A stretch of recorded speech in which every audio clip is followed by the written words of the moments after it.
Today I would like to talk about the savage murder of Logan Williamson, who is now referred to as Logan Mwangi, which is the name of his biological father, as we now do not wish to refer to him as Logan Williamson, as shockingly 5-year-old Logan was murdered by his mother, Angarahad Williamson, and her fiance, John Cole, and a random teenage boy who was 13 years old at the time of the killing, which took place on the 31st of July 2021. Logan Williamson lived with his mum and her fiance in Sarn, which is in South Wales in the UK. Logan had had COVID and the family had been self-isolating in the lead up to Logan's murder.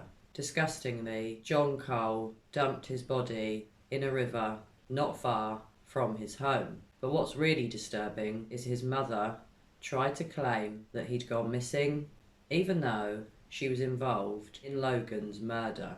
Heartbreakingly, Logan's mother, John Cole, and this teenage boy inflicted 56 external injuries to Logan.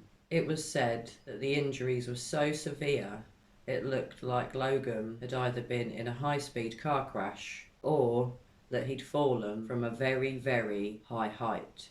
This case has made me so angry. I've followed it since last year and I have made other videos on it. I'm really pleased to see that Logan's disgusting mother, John Cole, and this teenage boy have all now been charged with murder. Thank God that justice was done for Logan. Logan's case is an extremely heartbreaking case, but I wanted you all to hear just how much acting went into the 999 call that Logan's mother made, and also within the body cam footage taken at the home after Logan had already been killed and his body dumped by his mum's boyfriend and a random teenage boy.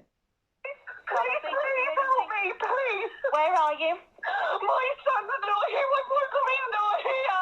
Take a breath. Take a breath, because I can't understand you really crying. Where are you? 5.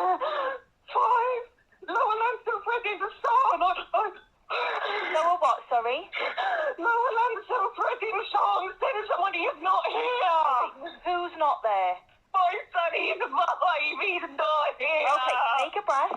When did you see him last? I saw him in the bed last night and I've just got up for my son and he's the other one's not here. Logan! Take a breath. He's 5 and he's gone. Can you see any Logan! I need you to speak to me, not just shout. I know it's really full on and it's really scary. What do you mean?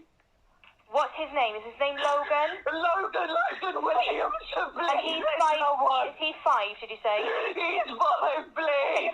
Tell me what he looks like, please. He's a little mixed race boy. He's just got his spidey pajamas on. Wearing shoes. Okay, is anybody else there with you? Any other adults? Yeah, my partner. He's looking now. Right. Are any of the doors or windows open? What? Doors, windows, what's open? Someone tell me what. Take a breath. I know that this is terrifying. Right now I need you to try to breathe so I can get the information I need. My back gate's open. My back gate's open. Okay, back gate. Where does the back gate lead up to these two? I don't know what the road's called. That's fine. It leads onto a road as opposed to a field or anything like that, does it? Okay. I'm running up it now. It's concrete. Okay. What's your name?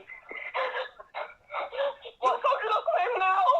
What's your name? I need to know your name a second. I'm Harrod. Okay, I'm Harrod. I really need you to just take a breath for a second, okay? Because you're starting to hyperventilate. I know that this is very, very scary. I need you to stay in the house. So who's run out after Logan? My fiance, my partner.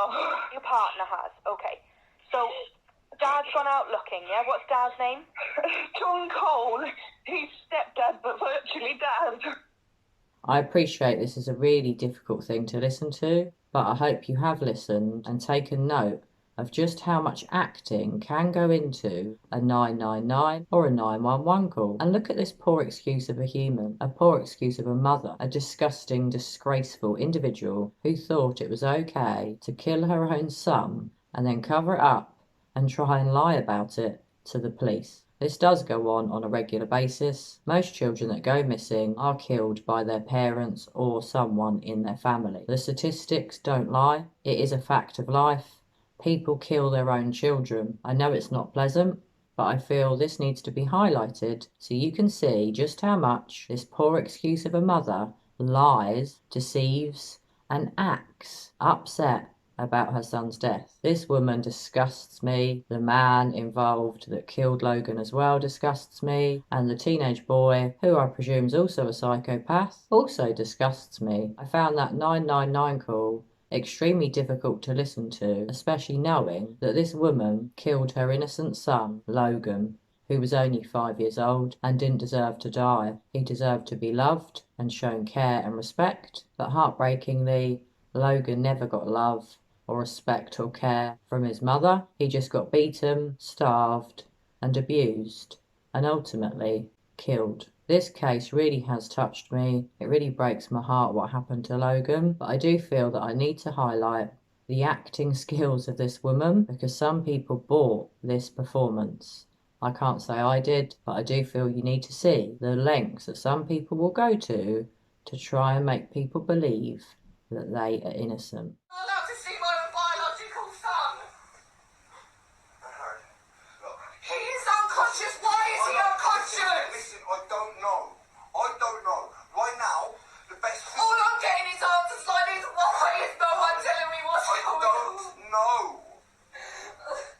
Sweetheart, look. He's please. my baby. What's going on? Calm down. You need to do the job.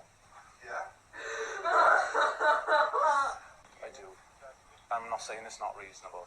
If he's unconscious, he needs me. He needs He warm needs the clothes. ambulance He service at needs the minute. mum. He's got blankets, He they've needs got his blankets, look. It's okay. I feel so useless, Dad. I know. This is all my fault. So I would like to do a very brief statement analysis of the 999 call, because if you listen carefully to the language used by Logan's mother, it's very obvious that she is involved in his disappearance and that she knew a lot more than she told the 999 call operator. One of the first red flags in that call for me is the mother asking for help for herself, but not for her son. The call starts off, please, please, help me, please. My son is not here. I woke up, he's not here. Please help me, please. Where are you? My son's not here. My boyfriend's not here. So by the mother asking for help for herself, clearly her little son Logan was not her priority. Her priority was herself. So after please, please, help me please, I woke up, he's not here. Part of her so-called alibi was that she was asleep when Logan disappeared, which is complete and utter rubbish. She helped kill Logan and attempted to cover up his murder. So the next part, help me please. Take a breath. Take a breath. So we hear again, help me please. At this early point in the call, we still don't know Logan's name or his address. The first things we've heard is that the mum needs help for herself. The call operator asks for the address. The mother gives the address. Take a breath. Take a breath. I can't understand why you're crying. Where are you? 5. Lower Lancashire Freddy's son. Lower what, sorry? Lower Lancashire Freddy's son said somebody is not here. And notice here, she stutters over the pronoun I by saying I, and then gives the address again. Where are you? 5. Lower Lancashire Freddy's son. Lower what, sorry? Lower Lancashire Freddy's son said somebody is not here. When a person stutters over the pronoun I, and they don't generally stutter in their normal language, it's always a very big red flag. The reason for that is because all of us use the pronoun I on a daily basis. We shouldn't normally have any problem saying it, and we definitely should not stutter when we say it. So when you do notice someone doing that, especially in a 999 call, or a 911 call, always be very, very on the alert. And if you see that, quite clearly, it's a massive red flag. Where are you? 5. Lower Lancashire Freddie the Son. Lower what, sorry? Lower Lancashire Freddie the Son. Send somebody who's not here. So I'm going to quickly run through some more of this call. So the mother said, send somebody, he's not here. The operator said, who's not there? Send somebody who's not here. Who's not there? The mother said, my son, he's 5. He's not here. My son, he's 5.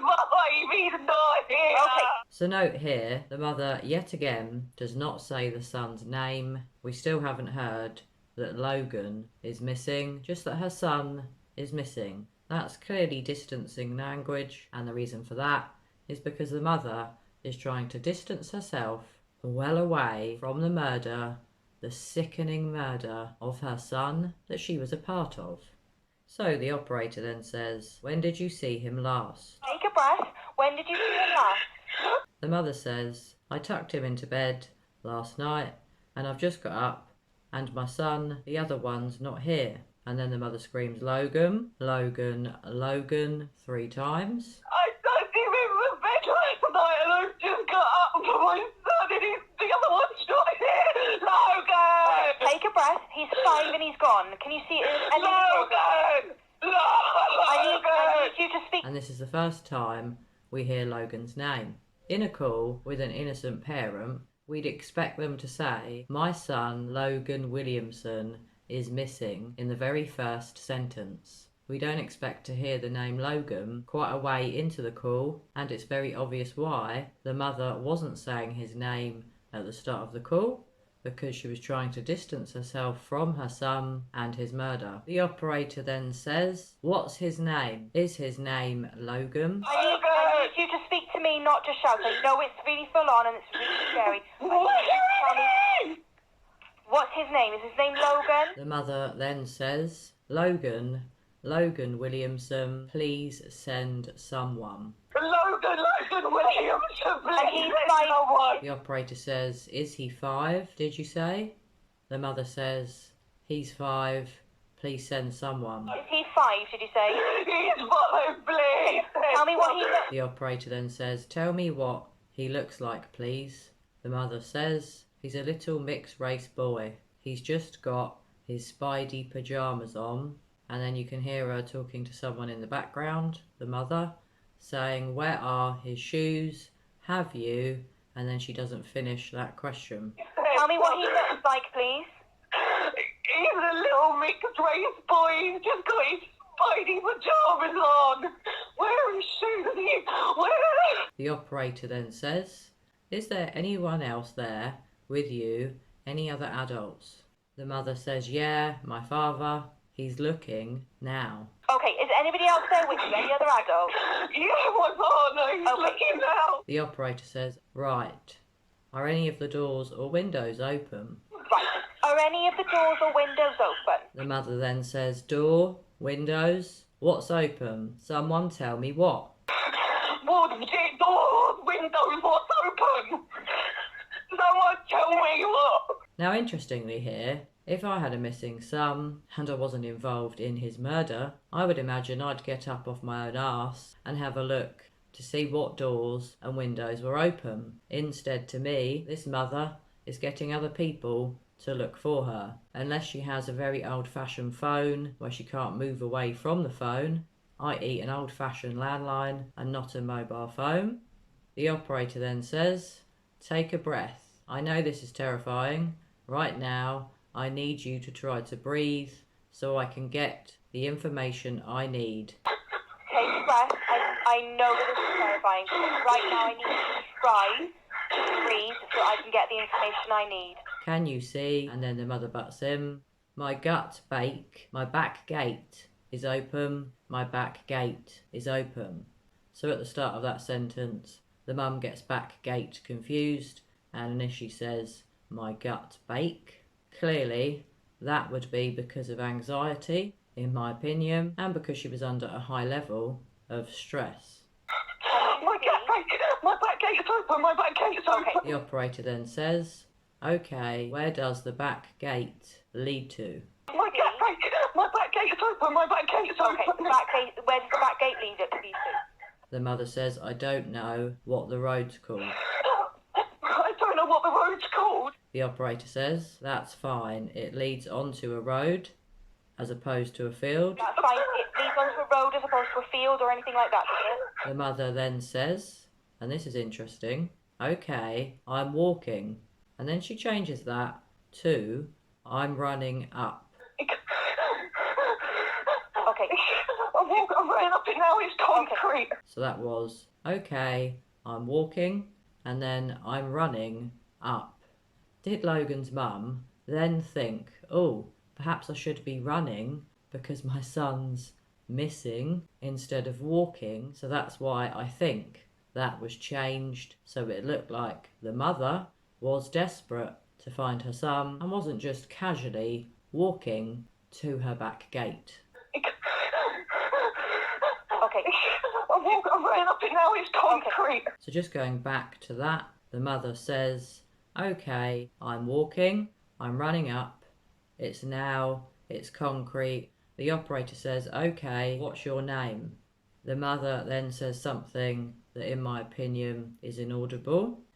Then the operator says again, what's your name? I need to know your name. A second.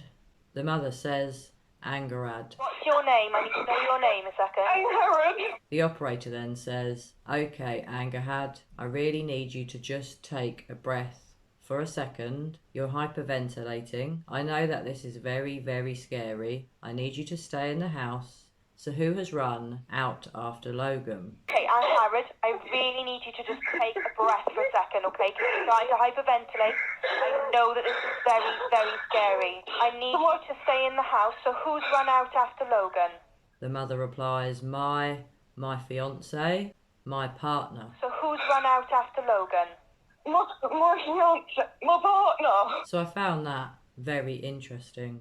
1 second he's a fiance, the next second he's her partner, which is much more casual. Was she then thinking perhaps he'll get done for the murder and not her, and she'll try and distance herself from her fiance by calling him her partner? That was something I found strange. So who's run out after Logan?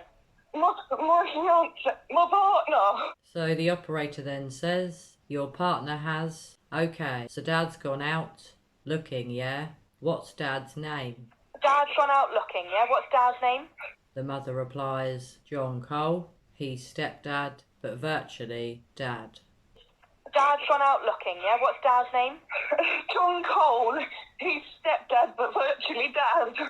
So to me, that's a really interesting call, especially as we know that the mother, her fiance, John Cole, and a 13-year-old boy all killed Logan, but yet she tries to pretend that he's missing, and she gives herself away quite a few times, in my opinion.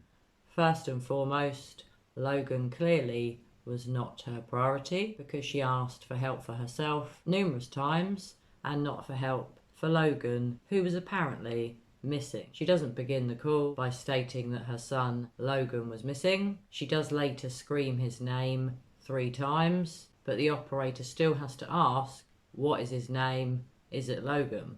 So she's clearly distancing herself from her son. She then distances herself from her fiance by calling him her fiance and then rapidly changing it to partner. Interesting. She also said, I woke up, he's not here. But we know she was awake because a camera caught the house while this was all going on. Perhaps someone's Ring doorbell or a CCTV camera on a different house captured John Cole and the teenage boy horrifically removing Logan's body from the house, where they then went to a local river and dumped him like he was rubbish. During this going on, a light goes on and off in Logan's bedroom and the curtains are pulled back, and because of that it meant Angarad was awake and clearly not asleep when her son supposedly went missing.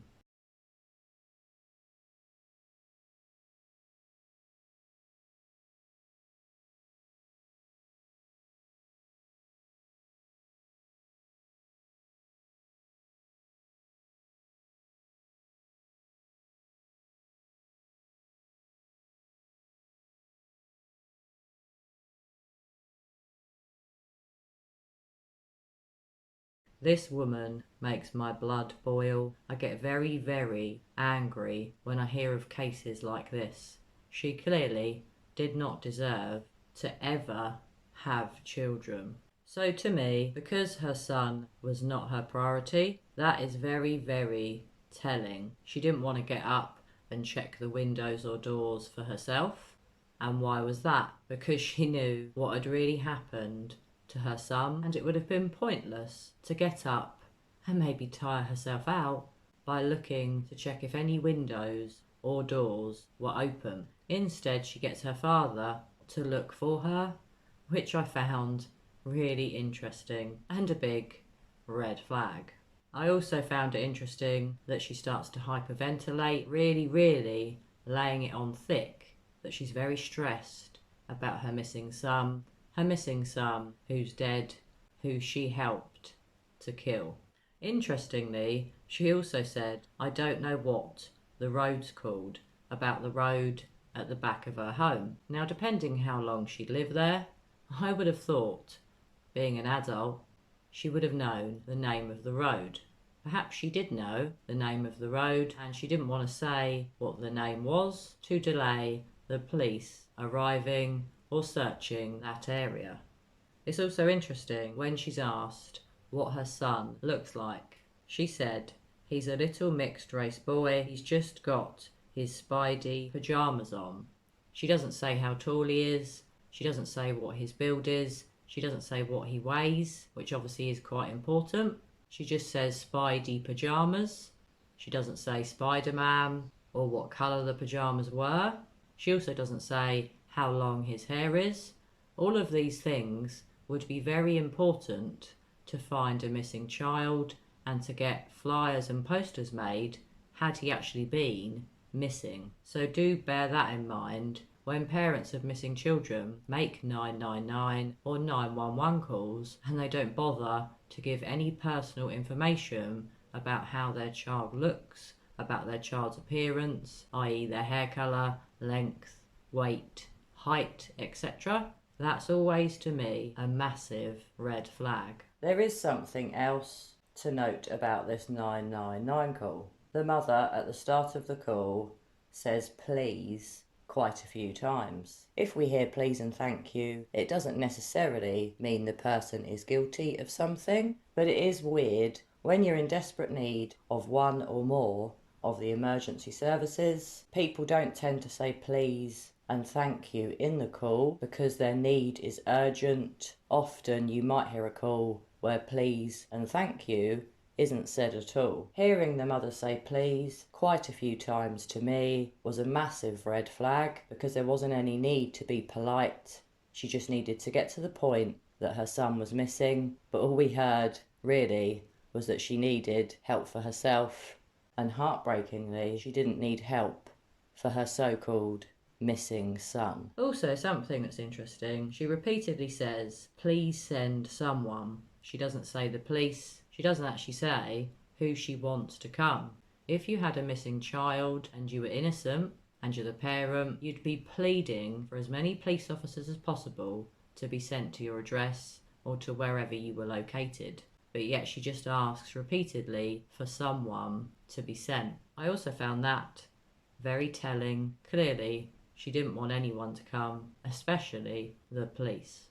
It was very interesting when she repeatedly says, my back gate is open. That was clearly to distract from what really happened to Logan and lead the 999 call operator to believe that Logan had been kidnapped or abducted or had perhaps left the house of his own accord. She clearly wants it to be known that the back gate is open. Perhaps the back gate was open because when her sicko fiance and her sicko teenage friend disposed of her son's dead body, perhaps they forgot to close the gate.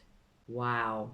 This really is a disgusting, disgusting case. It really has upset me. Rest in peace, Logan. Fly high, Logan Mwangi. And let's hope no one ever calls you Logan Williamson ever again. And I hope that your disgusting, poor excuse of a mother, John Cole, and the teenage boy are rotting in one of our most horrible prisons. Please do share your thoughts with me on this case. I appreciate it's a very, very upsetting case that had the most tragic outcome possible. I really do hope that Logan is dancing with the angels, and I really hope that his mother, John Cole, and the teenage boy are never ever released from prison.